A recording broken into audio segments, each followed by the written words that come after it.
Welcome back to the Barrel Zone. This is the third episode of the podcast on the 3rd of January. And today we are going to do an NBA market rundown for Sunday. We have 8 games on the slate, some pretty interesting matchups. I think it should be good.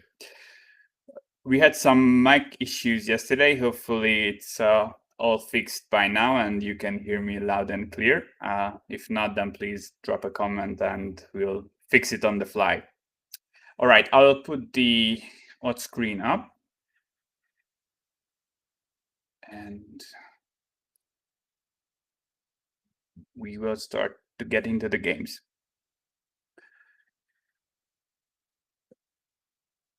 So first game on the docket is Detroit hosting the Celtics. It's one of these double-header thingies. So the same matchup was played, I think, 2 days ago.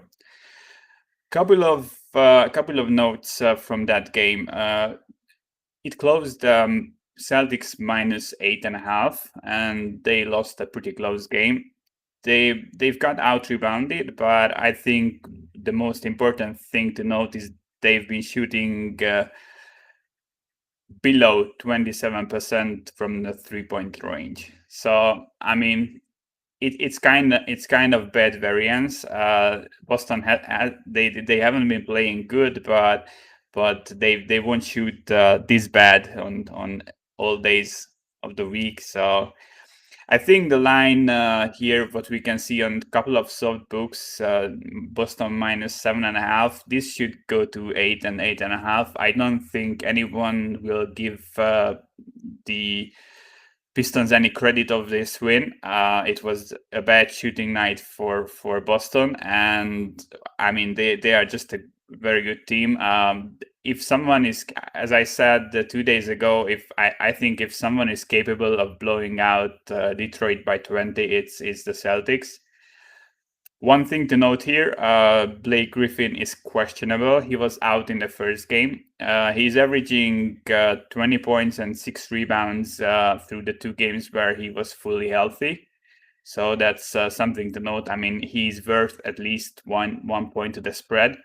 But if this stays around 7.5 and Griffin plays, and maybe it comes down to 6.5 or even 6, I think the Celtics are the right side. But I think the line will move towards them, and this will go to 8.5, even possibly further. Pistons have been overperforming a bit while Griffin was out. The multiple backups had like career high games. I just don't buy it. I think this is a good bounce back spot for the Celtics in the early game. Next game, Brooklyn Washington. It's an interesting one. Washington is coming up of a huge win. They blew out Minnesota, but it was their first win of the season. So they were 0-5 heading into that game. Pretty terrible underlying numbers across the board. But they are getting some credit here of that win, in my opinion. My line is around Brooklyn minus 9 here. The problem is that I think not just the Brooklyn defense that's undervalued, but the Washington offense is overvalued as well. I mean, if you look back, the teams the Wizards played, they played Philly in game 1. Philly is a top 3 defense, and they scored 107. That's it. And since then, they faced the following defensive ranked teams: 19, 19, 17, 17, and 26 for the last one. So they played some pretty bad defenses, including Minnesota in the game they played the last, and I don't think their offense is this good. And on the other side, if you check Brooklyn's defensive stats, they are the 6th best defense overall in my rankings. They rank 9th in points per possession allowed, 3rd in effective field goal percentage allowed, and they give up the 9th lowest number of free throws. So I mean, overall, there isn't really a red I mean, everything looks good with Brooklyn, and you have to add the fact that they played Atlanta twice now, and Atlanta is the highest offensively rated team in the league. Uh, if you go by like, you can find like 10 different metrics where they will be the highest ranked. So they played the best offense twice, and they are still the sixth best offense. And they are playing another offense who has been playing very bad defenses, and they've been putting up some points, but against really questionable competition. I think Brooklyn will find a way to slow down this Wizards offense. I was a bit shocked that this 8.5 came down to 8. I mean, we will see where this settles, but I think the total is another interesting spot to check. It opened 241.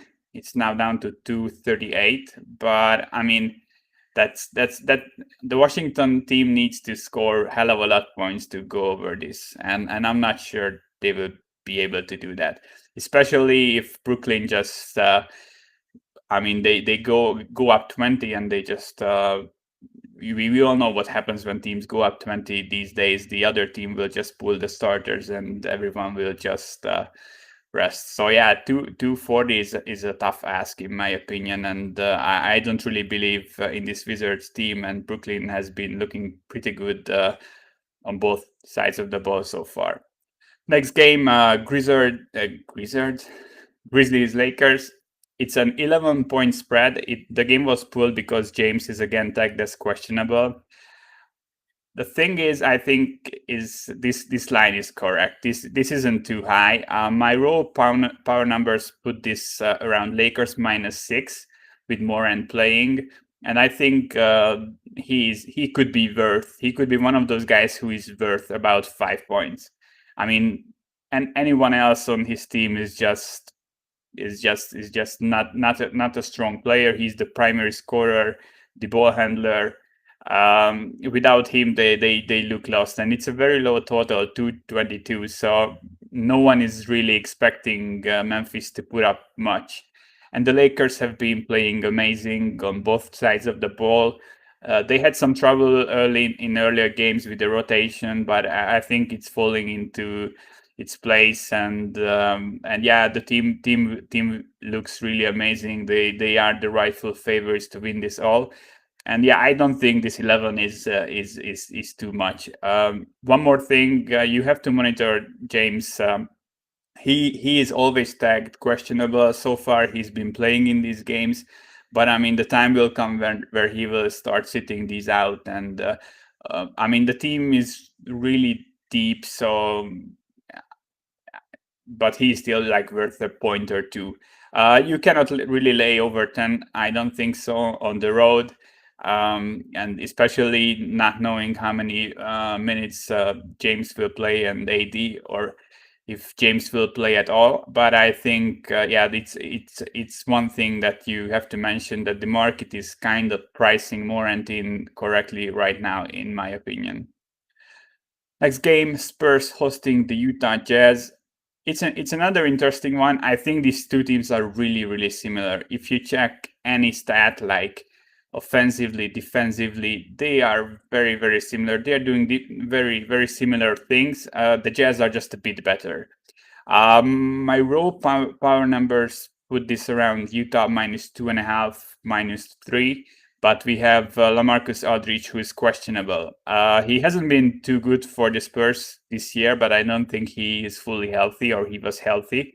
So, but he's worth a point. So this line is around -4 now in soft books. Obviously, Pinnacle doesn't have this one up because of Aldridge's status, but I can get to these 4.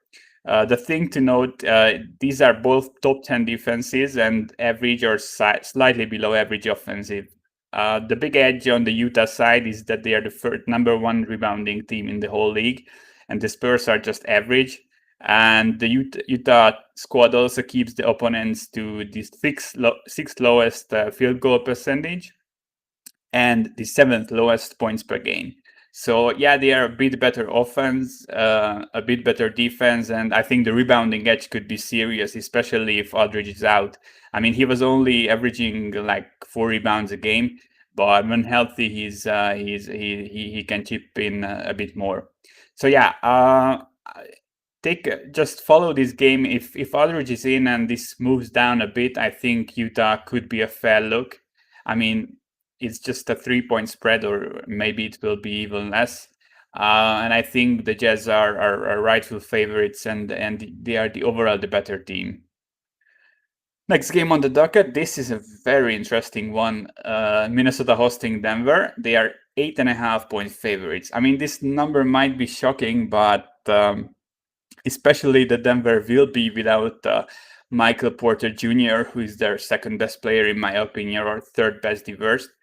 But if you look at Minnesota, I mean, it's atrocious. Like since their best player has been out, they've scored like 105 points on average or so. But the defense is the point we want to talk about here. They allow the most points per play. They allow the highest effective field goal percentage and the third highest offensive rebounding percentage. So basically, anyone can score on these guys. If you watch the Wizards game, the Wizards were just so easily putting up like 130 on them or something. It's pretty amazing. The reason why I cannot lay these points with Denver is that Denver is allowing the second most points per play. They have the third highest effective field goal percentage allowed and the sixth highest offensive rebounding allowed. So basically, they are a bottom 3 to 5 defense themselves as well. I mean, yeah, they are a much better offense. Denver, I think, still with the struggles with the rotation, they are still like a top 10 offense, and I don't think anyone can question that. But the defense is almost as bad as Minnesota's. And yeah, the total opened 232 here, and that's very high. I think the books went by these numbers that I was talking about, seeing that these are like two bottom 3 defenses. But the fact that Denver plays at such a slow pace, I think they are around bottom 5 when it comes to pace per game. I mean, it's just very difficult to score this many points and to lay like 8.5 points. So I think you're better off skipping this game. Both teams are missing important guys. I think the total is spot on. The spread is spot on, but you cannot back either side here.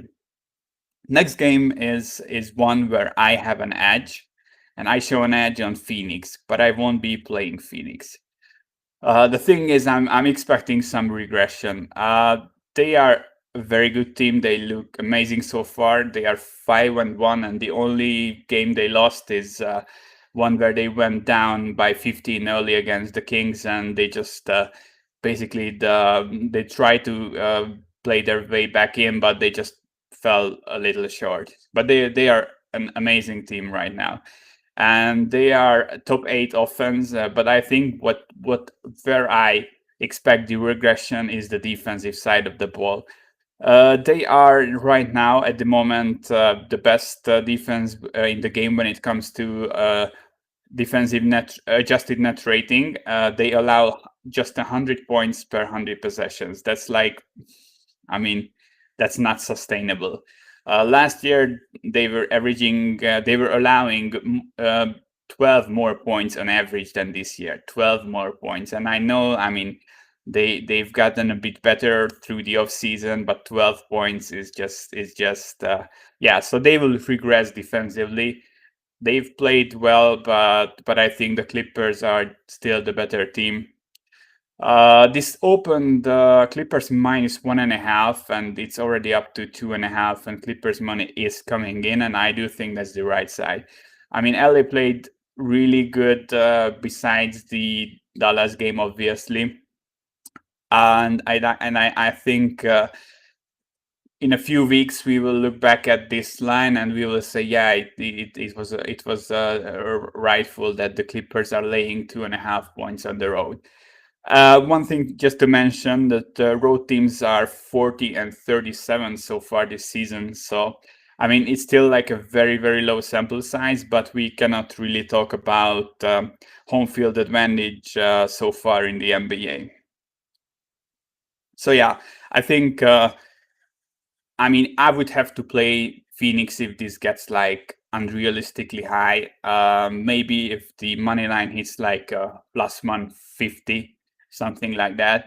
I mean, they have at least like a 40% chance to win this, but we are not there yet. And I think yeah, in the long run, the Clippers will be the better team. And yeah, this is a pretty sharp line to be honest.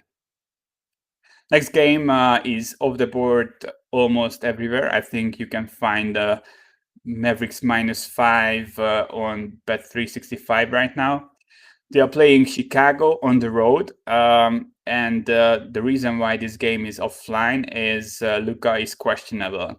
So he has a bruised thigh, and I would say that he will probably play today. A few interesting things. This is a back-to-back for them. As you can see, they play Houston tomorrow. Obviously, a huge game. If Luka sits out one game, it is tonight's game, but I don't think he will sit out. He started the season really bad. I mean, he was never like an outstanding shooter, but he was okay, and now he is shooting terribly. He stays out on the court after games. He's trying. I think he knows that he needs to get some minutes in to get into a groove.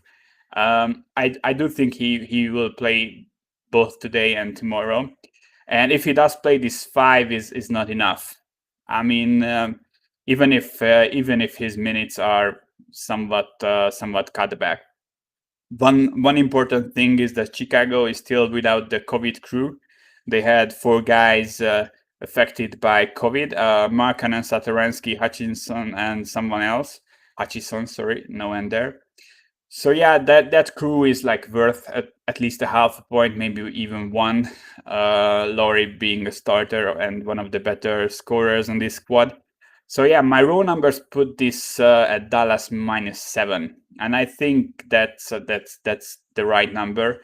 And this is maybe this line is maybe like halfway between Luka playing and Luka not playing. But as I said, I would lean towards him playing. If you check the Mavericks, I've cut out the game against the Clippers. That was like really everything was coming together. But besides that game, and even if you keep that game in, they are very, very average. Like they are average offensively, defensively. If you look into any stat, there is a high chance that they are ranked around 15th. So they aren't a good team. I think maybe, I mean, Lucas slumping is one factor, but the other is obviously they are missing Porzingis. They are ranked 30th in offensive rebounding in the league. I mean, Porzingis is averaging like 10 rebounds a game. The rest of their big guys are either bad or banged up. They are obviously missing that, but still, if you look at some stats, they are doing some good things. They are giving away the third least balls, so in turnover rate, they are the third best team. Also, they force the third most free throws. I mean, these are the things that a good team needs to do, like not give the ball away and then get those extra free buckets. And they are doing that. And on the other side of the ball, the Bulls are allowing the third most free throws. So like they will they will just give you those extra 3 points when better teams don't give you that. And yeah, a couple of other stats like Bulls also allow the 5th most points per possession and the 2nd highest field goal percentage. So I do think if Luka plays, the Mavs should be the side here. They aren't very good, but they know how to win games. They are taking good shots. They aren't giving the ball away. Yeah, and that offensive rebounding thing is something that might bite them in the ass in a game or two. But I mean, I don't think the Bulls are the team where this will come out. So yeah, I kind of like the maths here. We will see where Pinnacle opens this when it opens up. But yeah, I mean, until we know if Luca plays or not, it's risky to play this. Maybe if you have a book where you can cash out your bet, or if you are willing to hedge if needed. Yeah, I kind of like Dallas at -5 here. All right, last game. This isn't as interesting, but I always say that the Warriors will be a buy low team, but they aren't there yet. The reason I do think is that they just give up on games really soon. When it's starting to get out of hand, they just punt. The last game between these two, it turned into a blowout, like at the end of the first quarter, basically. And the Warriors played 13 different guys in that game. Like most of the starters were averaging like, I don't know, sub 20 minutes. Green played 80 minutes. It was his first game back. He isn't fully healthy yet, in my opinion. So we'll have to wait for his conditioning to build up. And on the other end, like Oubre is still slumping. I think Wiggins will also get a bit better. If you check, there is only one player on the whole team, of course, Curry, who is averaging over the league average when it comes to points per 100 shot attempts. And it's not just that the rest of the team is below average, but like they are in the bottom 10% of the league, most of the guys. So yeah, Curry is carrying the team. I mean, they can win any game if he just goes off for 50 points. We know that he has an insane ceiling. But I think until Green comes back like fully healthy and the rest of the guys get in the groove, this isn't really a side you want to back. And I won't be laying 5 points with Portland either, as they are like bottom 10 in all defensive categories and bottom 5 in the most important ones. And if you look back, I know that Golden State looked terrible in the last game out, and they had a couple of low-scoring games. But they faced the third worst defense earlier this year, and they put up 129, and they put up 116 against the fifth worst defense in the league. So I mean, if Curry has a better day, they could put up like even 120 or 115, and then you will be sweating the Portland cover a bit. And yeah, I think the line is realistic. I don't fault anyone who wants to get on Portland, but I just cannot do it. So yeah, this will be it for today. Summing it up, I kind of like Boston again. Hopefully we will get a good line here that's bettable. I think the Jazz line is worth monitoring. I mean, the Aldridge injury can move this around, and we might get a good spot to back the Jazz here.